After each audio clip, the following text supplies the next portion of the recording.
5 లీటర్లు స్పేర్స్, 5 లీటర్లు తిమ్మరిచ్ వదిలినాక బాగా చెట్టు అనేది బాగా చెట్టు అనేది బాగా నీట్గా వచ్చింది.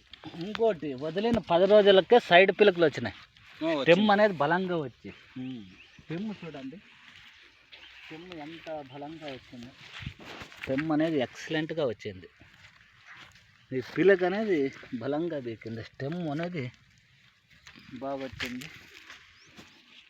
ఇప్పుడు దీనికి ఎన్పికలు ఇస్తే మనము ఎరువు ఈ సేత్ అనేది ఏం చేస్తా అంటే, ఇప్పుడు ఎకరాకి నువ్వు ఎరువు తోలాలంటే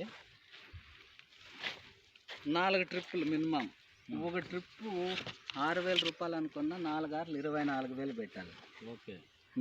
ఒక ఎకరాకి సేత్ వచ్చేసి ఒక 4 ట్రిప్పులు ఎరువుతో సమానంగా పనిచేస్తుంది అన్నమాట. దీని రేట్ వచ్చేసి కేవలం 900. ఇప్పుడు నీకు 5 ఎకరాలకి 5 లీటర్లకి 5 లీటర్లు వదలవు కాబట్టి నీకు 4 ఎకరాల 4 ట్రిప్పుల ఎరువుతో సమానంగా ఇప్పుడు రిజల్ట్ వచ్చింది. ప్లస్ స్టిమ్రిచ్ ఏం చేస్తా అంటే, ఇక్కడ రండి, ఈ స్టిమ్రిచ్ అనేది రూట్ అనేది బాగా తెప్పిస్తుంది.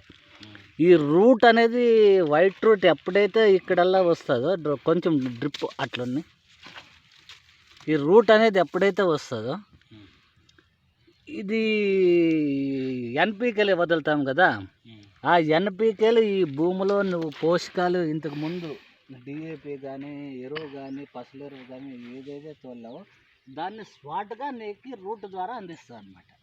వారానికి రిజల్ట్ వచ్చేసింది. ఇది మరి కంపెనీ మీద నమ్మకం ఉంది కదా. 10 మందికి వాడచ్చని చెప్పొచ్చు కదా. రైట్. దీంట్లో పురుగు ఉంటుంది, దీనికి లార్వే సైడ్ అని వస్తుంది ముందు, దాన్ని ఇమ్మీడియట్గా స్ప్రే చేసుకో.